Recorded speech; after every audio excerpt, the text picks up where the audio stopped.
Welcome to the Fearless Health Podcast with host Dr. Anne-Marie Barter. Kristen, thank you so much for being here. I'm so excited to have you. So I'm interested to learn about everything that you're doing in your practice. So tell me how you got into aesthetics and the aesthetic business from just straight medical. So I was a nurse for many years. I worked in a hospital, just like so many of us nurses do, for I can't even, probably 11, 12 years. And then I had babies and stayed home with my kids for a little bit of time. And once I got them through their toddlerhood, I wanted to come back to work. And it just so happened that that kind of time period was when the economy kind of stalled a little bit. They weren't hiring. So I just started looking for other venues where I could use my nursing skills. At that point, I literally had no idea what Botox was. So I started reaching out to medical spas thinking, well, I'm a nurse, I can do something. And the first question that was asked was, can you inject? And I said, of course, I'm a nurse. Not knowing that you have to go to special certification courses to learn the art of aesthetic medicine. So I went and studied in Denver with a plastic surgeon that was offering certification courses, and did my laser certification course as well through him because I didn't know skin. So many of us nurses get into this field and we know the body. We know I was a cardiac nurse, right? So I knew the heart, but I knew nothing about skin. So I kind of, oh dear. Are you there? Yeah. So I had to start from the ground up with education, just all about facial aesthetics and skin, and then of course the injectable portion of it as well. So a lot went into me becoming a nurse injector. Okay. So I want to back up because you said you first learned laser. What is laser for people that don't know? So, well, I got my injectable certification, and then I got my laser certifications. So lasers are in the aesthetic market used for a variety of different reasons. They use it for laser hair removal, for laser facial rejuvenation. So in my field, in the med spa where I worked, I worked with the IPL and CO2 laser. Which is basically you do a little laser on your face to help build some collagen or to clean up some pigment. So it's a really nice way to just rejuvenate your skin. So that helped me understand what collagen meant for your body as you aged. So it was just great education for me. Great.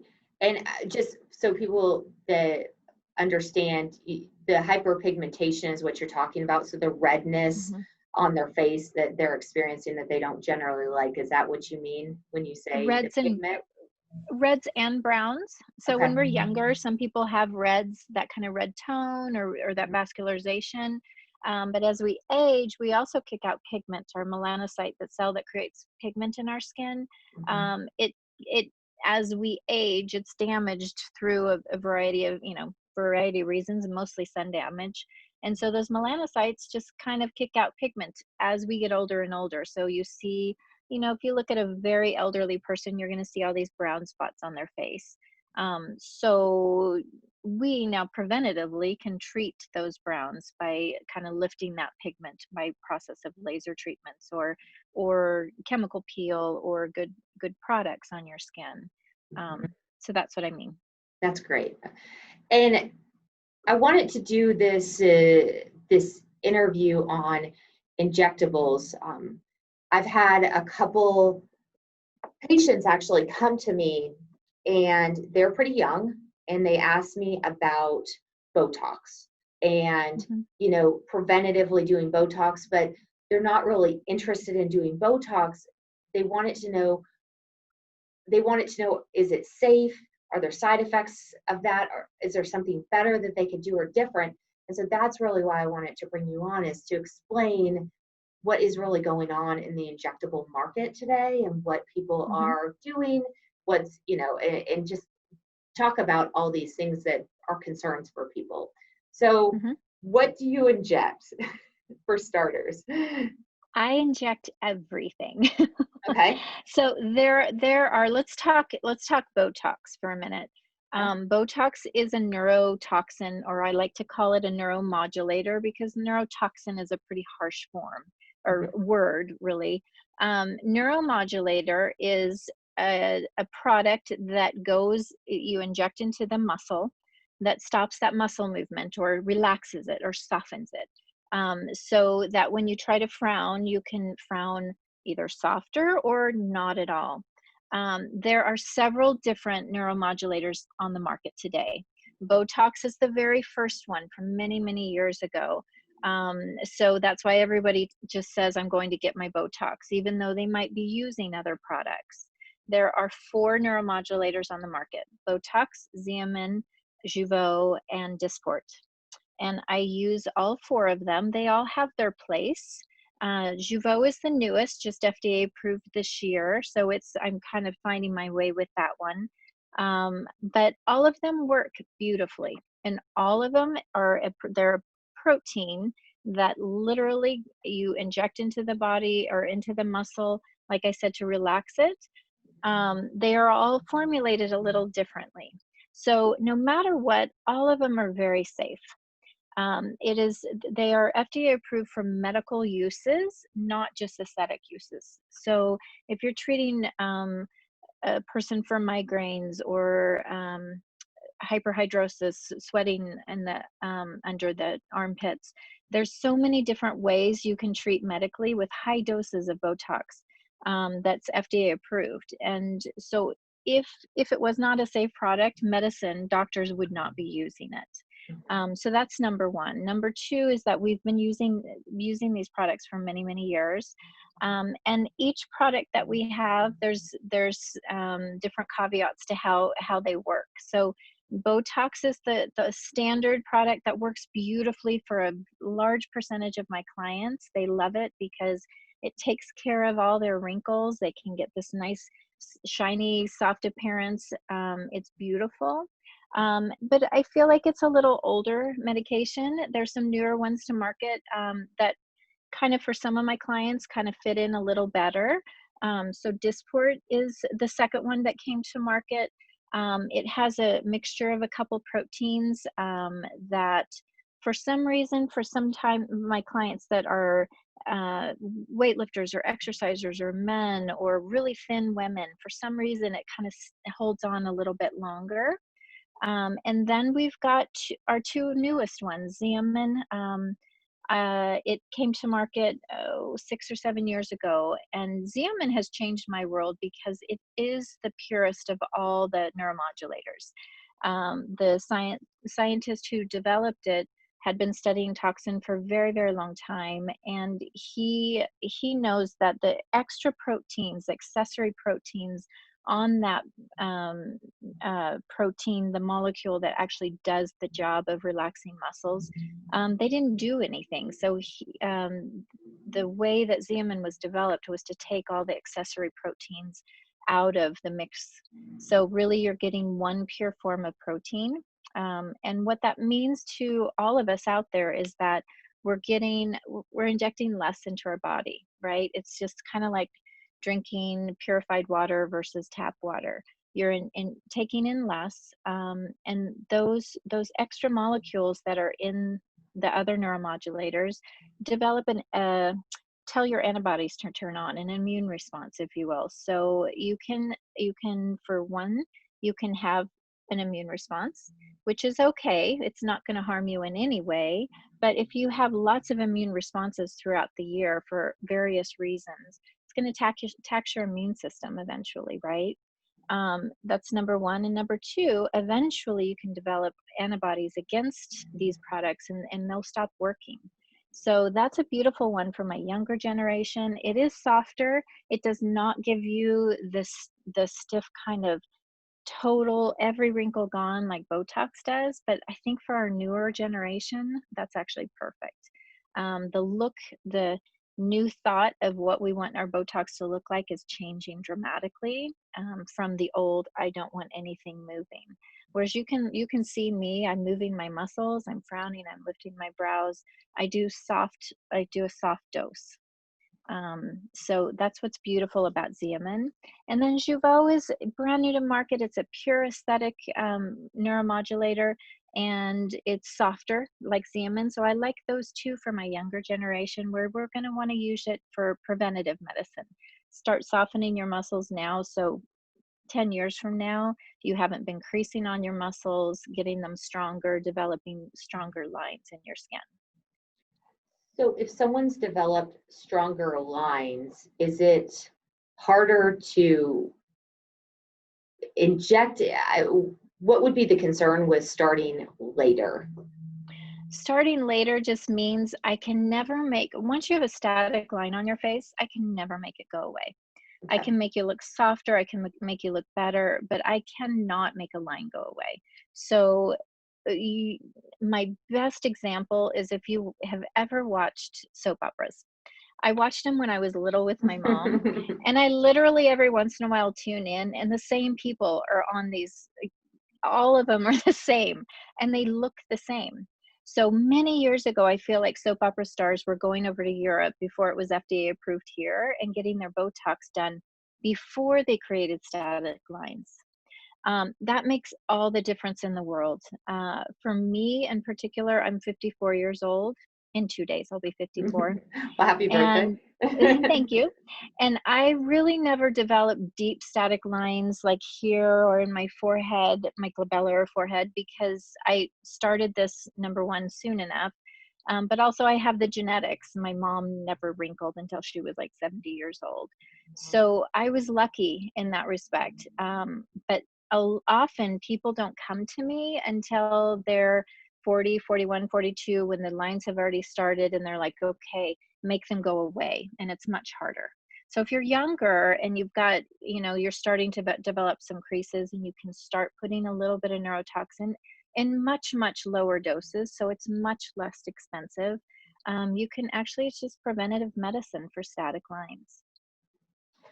And there's so many questions. So what about people that look really frozen or fake after injections? What's your thought on that? So that's really injector dependent, and sometimes even what the client really wants. So what's beautiful about, if you've got an injector that's just open to communication and just, okay, what do you want to look like? What do you want it to look? Do you want the frozen look? Because I definitely have people that say, make every line go away. But as an injector myself, I ask the person, what look are you going for? And if you're looking for a softer look, that's what you can achieve. If you've got an injector who is not just about, okay, let's put a ton of units in you, let's take the units, the dosage way down, and give you the look that you want. So it's very easy to look, I guess, natural, look like yourself with much lower doses. So it's really about finding that injector that will do that. Excuse me. That will do that for you. So when we're looking at this, you talked about, you talked about a little bit about how long the treatment would last. So how long do these treatments last? Generally about 3 to 4 months. Okay. And it's really hard to give like it's going to last this long, because everybody is such an individual. In your own practice, what works for one person isn't going to work for the next person. And that's why there's 4 neurotoxins or neuromodulators, and I use all 4 of them, because everybody is going to get a different look with each neuromodulator, and it's going to last a certain amount of time for them. And it's super variable, because in the end it is medicine, and how your body responds to that is very different. So we know for a period of time, we put a molecule into the muscle of your skin and it basically, that protein cleaves to the receptor site on the muscle, it binds to it.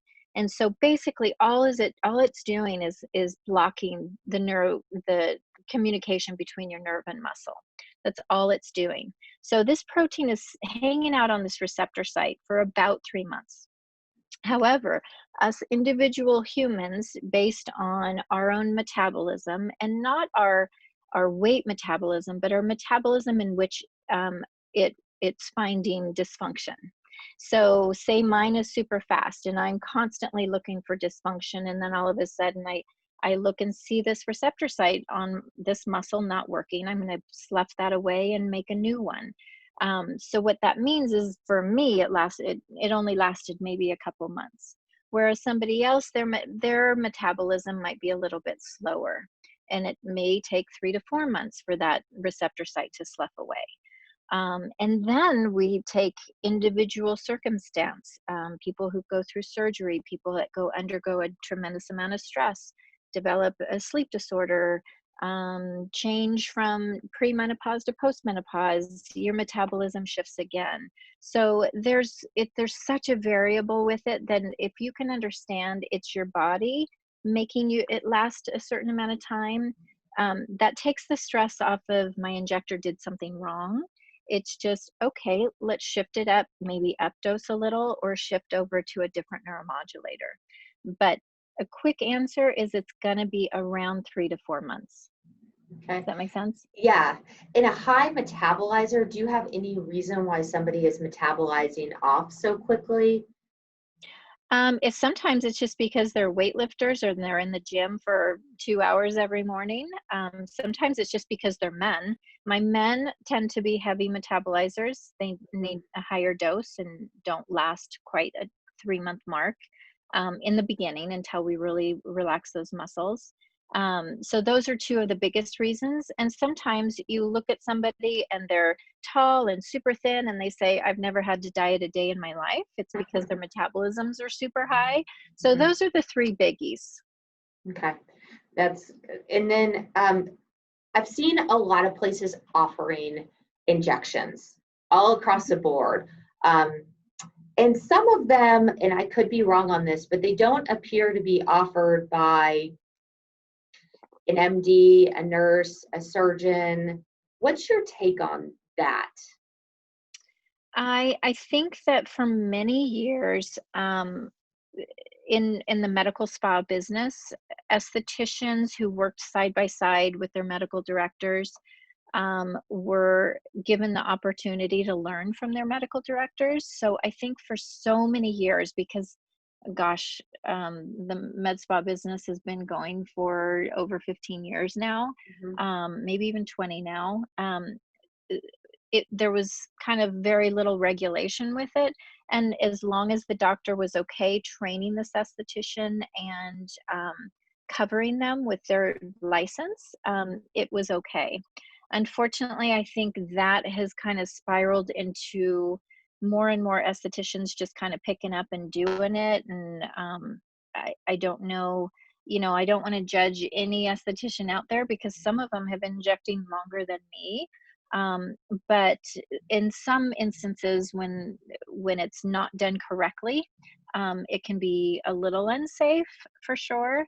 I think for a medical professional, a doctor or nurse, to be injecting that knows anatomy and knows the medicine and knows how to respond to a problem is kind of important. But I can't judge what other, what physicians that cover estheticians out there. I can't judge them because I don't know who they are. But I definitely, when I tell people, who are from other areas, when they're seeking out nurse injectors, just make sure everything, either a nurse, a physician, that they're covered under that physician as a medical director is pretty much the way to go for sure.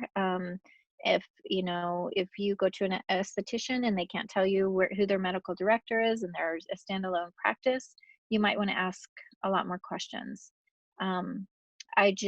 For me and my practice, I feel like a medical professional is kind of vital, especially when we're talking about doing other treatments versus just Botox. When you're talking about dermal fillers and Nova threads and the whole other aesthetic realm, you kind of want to be working with a medical professional, in my opinion.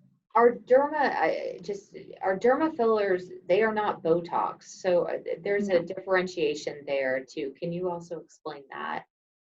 Yes. So Botox is to relax your muscles. So if you frown and you're making two creases between your brows, you want to relax that situation with Botox. When you put a dermal filler in your skin, it is to revolumize the volume that you've lost over time. So as we age, we lose volume first in our temples, then in our tear troughs, and then kind of that bony prominence. We just begin to lose volume for various reasons.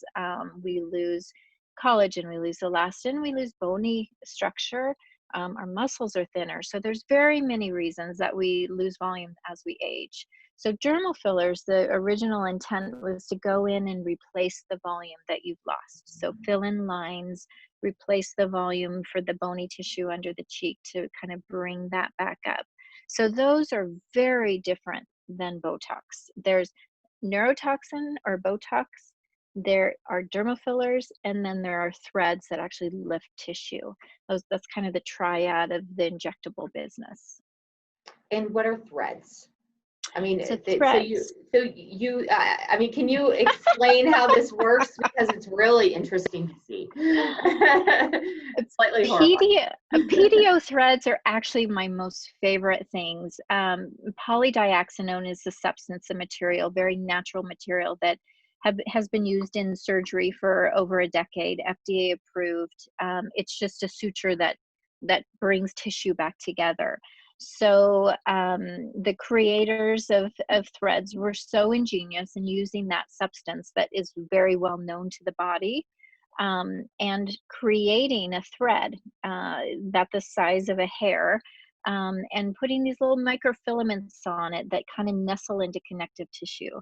So you can do one insertion point, put in with a cannula, which is a blunt needle, just easily thread through the tissue into the deep dermis subcutaneous area, where then you take the cannula out, the thread stays in, and those little microfilaments just kind of nestle in, and you can massage the skin out, and it literally lifts your tissue. So when people talk about, I want to look natural, it's hard to lift and make the jowls go away with that much dermal filler. Now I can really create a very natural look by putting the appropriate amount of filler in and then lifting your tissue, which is beautiful. It's a really easy procedure that can be done in the office, to actually make this situation where people are like, oh my gosh, my jowls, it can really lift it. So those have been such an exciting part of my practice the last 2.5 years. So now I can make a pretty cheek, I can relax your muscles, and I can lift your skin. So it's kind of a really beautiful thing that we can do. And that way you can look more like yourself, because everybody wants their skin back up to where they used to be. That's a natural look. And I mean, this is replacing facelifts, I'm assuming. I wouldn't say replacing. I would say it's adjunctive. Some people, no matter what, they have a lot of skin. And if they've waited a very long time and they haven't done preventative treatments and they're 55 years old and haven't done a thing and their skin's kind of hanging down, they definitely, if you want to rejuvenate, some people need surgery if they're willing to go through it. But there's, I would say 85% of my population, maybe 90%, that refuse to ever have surgery. And so yes, these definitely are a beautiful way to lift tissue, like a facelift would be, but definitely not the same results. A facelift, you're going to really lift that tissue and that skin's going to go away. This is a softer look, but definitely very very much, they work beautifully. And if you want a better treatment, you just put more threads in. And you can put them in whenever and wherever you want. You don't have to wait a certain amount of time. Oh, okay. Which is nice. So some of the treatments you have to wait a certain amount of time in between, and then in threading, it's just you can do whenever. Yeah, well, I mean, for some people, they can't, I mean, their budget can't afford a full face. So you can put a couple in and see you back in 2 or 3 months. We can put a couple more in a different area. So they're really nice because you can just put them in when you're feeling like you need a little bit of a lift versus, okay, I'm going to do this big treatment. It's this much money. I'm going to do this and then I won't do anything for a year or two. I like it when people break this up a little bit. Plus, it gives that perception that you're not changing your look dramatically all the time. Mhm. So it is just I don't know, and softer way to do it. And what are any of the side effects of threading or fillers or Botox? Are there any concerns or side effects with any of these treatments? Side effects. So absolutely, every all medical procedures, there's a potential for problems, right? With neurotoxin or neuromodulator, you can definitely have a look you don't like. We talked in the beginning about potentially having a brow that you don't like, your brows way up high, Mhm. or drooping brows, or um, just basically a frozen look or too soft a look, or you don't make the lines go away. So there are definitely side effects for sure. As far as the look you want, you just have to have a great relationship with your injector. Um, so often it is literally a millimeter to the right and down that it's going to bring a brow up or bring down a brow down. So sometimes it's just situational, that your brow doesn't look right. It's very important. I always treat my clients when I see them. I do a lower dose in the very beginning, see you back at 2 weeks. If your injector isn't seeing you back at 2 weeks, then you're not able to perfect the look and perfect the treatment. So that's how you get the look you want, is you make sure you have someone that's going to work with you, listen to what kind of look you want, and perfect you at 2 weeks. Because no matter what, sometimes I've injected or had myself injected and my brows come up a little bit, so I need to put a few more drops in just to perfect that look. Or sometimes they get a little heavy, so I put a few drops in to bring them back up. So that's the best way to mitigate a side effect, is have an injector that's willing to do that, and that you have a great relationship with, that you can walk in and go, oh dude, my brow's way up high, and then usually I say, yep, it sure is, let's fix it. So that's number one. Side effects, as far as potential for, there's so many side effects that can happen with Botox. You can have a headache, you can get nauseated, you can have a long list of things. It's very, very rare. In less than 1% of my population do I see that kind of side effect. And a lot of times I can shift just over to a different neuromodulator and mitigate that problem. Um,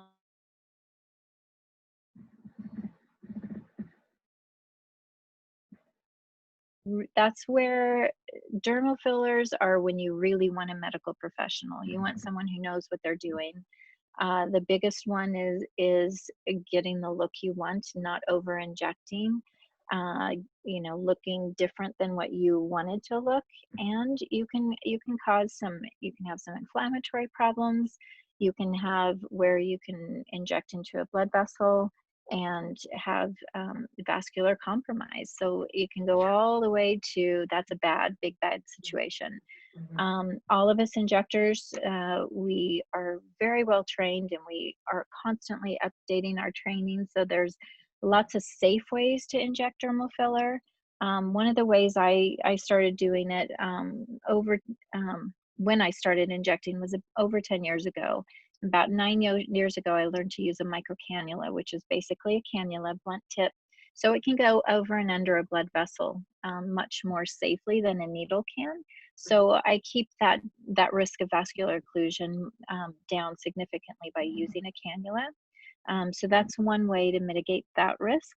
Um, so really, you want to have long conversations with your injector. You want to basically interview them before you have them inject your face. You want to know all these things. Okay, what are you using?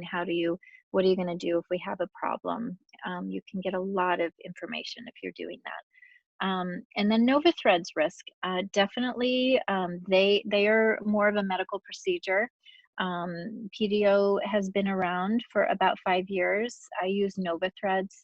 It's a company that came soon after Silhouette threads. The Silhouette were the first threads to market. but they were a little more expensive, a little bit more aggressive. So Nova Threads came to market 5 years ago. I've been using them for 2.5.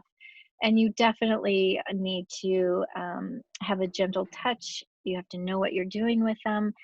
You can cause some bleeding, some bruising. They hurt for a little bit. If you aren't gentle enough, you can get into muscles. So there's lots of things that can happen. They're rare when you've got an injector that knows how to inject them safely.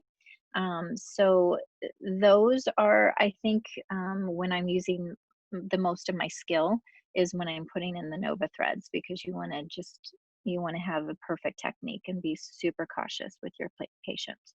And no matter what dermal filler or Nova Threads, you're going to have to deal with a little bruising, a little swelling. Nova Threads hurt for a few days afterwards because there's something sitting in your face and your body's having an immune response, going, okay, we need to kick this out. What's going on? And that hurts a little bit when you have inflammation on any injury in your body. So those are some things that you need to think about before you're doing treatments. Yeah, I can hear a lot of the folks out there like, well, I don't ever want to do anything related to Botox, but a derma filler, for example, would be, it's very close to your anything that you make, like hyaluronic acid, for example, correct? Oh yeah. So yes. So those are all compounds, and I don't know if I'm correct or not in saying this, are derma fillers all things that your body makes? Is that correct or is that incorrect? Dermal fillers are everything that you already have in your own body. Okay. So the majority of the dermal fillers are hyaluronic acid. Yeah, there it is. Right. And we have a lot of hyaluronic acid in our skin and our body. So we don't create an allergic response to that. 99.9% of the population can use a derma filler very safely. So that's number one. And then calcium hydroxyapatite is a standalone filler radius. And we have calcium in our own skin. So it's very similar to that substance. So they're very, very safe. They're very natural. There's no other fillers.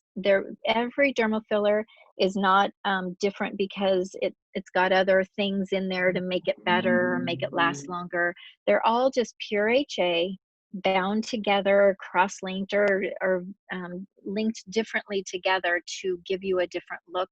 All of them have a different molecule size, so you can use very fine ones for the lips and bigger ones for the cheeks. So they're just created differently to go in different areas. So all of them are the same substance, which is very, very like your own tissue. Except for radius, which is calcium, which again, your body isn't going to respond negatively to. And then the PDO suture, the polydioxanone, is a substance that literally just dissolves in your skin and builds collagen. So it's actually really healthy. After I've done a treatment, 6 months later, oops, are you still there? Sorry. I'm still here. 6 months later, people will come in and their skin tissue even looks better because you've built all that collagen. Wow. So those are, I mean, everything that we use, even Botox, if they want to stay away from Botox, it's literally not a toxin. It's a protein derived from that bacteria, much like if we were to make an antibiotic. They go in and take a protein out of that bacteria, purify that, and that becomes an antibiotic. So I'm not injecting toxin into people. I'm injecting a purified protein into people. And the cleanest way to do that is through Xeomin. But all of them, even if I put Botox in you, those accessory proteins aren't going to hurt you in any way. They've been used and utilized and studied for over 20 years. So there's lots of science to tell us how safe they are. But some people still want to stay away from those products. So I've got plenty of people that only do Botox. I have plenty of people that only do fillers, and then those people that just do threads because they want to just maintain their look, age gracefully, but lift their tissue. So you can tailor a look that you want so easily nowadays. Awesome. Where can people find you if they want to get in touch with you? I'm in Fort Collins. I work downtown. I have a studio called Boho Studios. right off of Jefferson Street. And my website is bohostudios.org, and the first button is book now. So all you have to do is go to my website and click on book now, and you can schedule a consultation. I do all consultations free. So you can come in and just check me out, check my studio out. I like people, no matter what, to be matched with the right injector. So sometimes I'm not the right injector for you, right? So I like that face-to-face communication before I treat you. Awesome. Thank you so much for being here. You're Appreciate it. welcome. Thank you. Nice meeting you.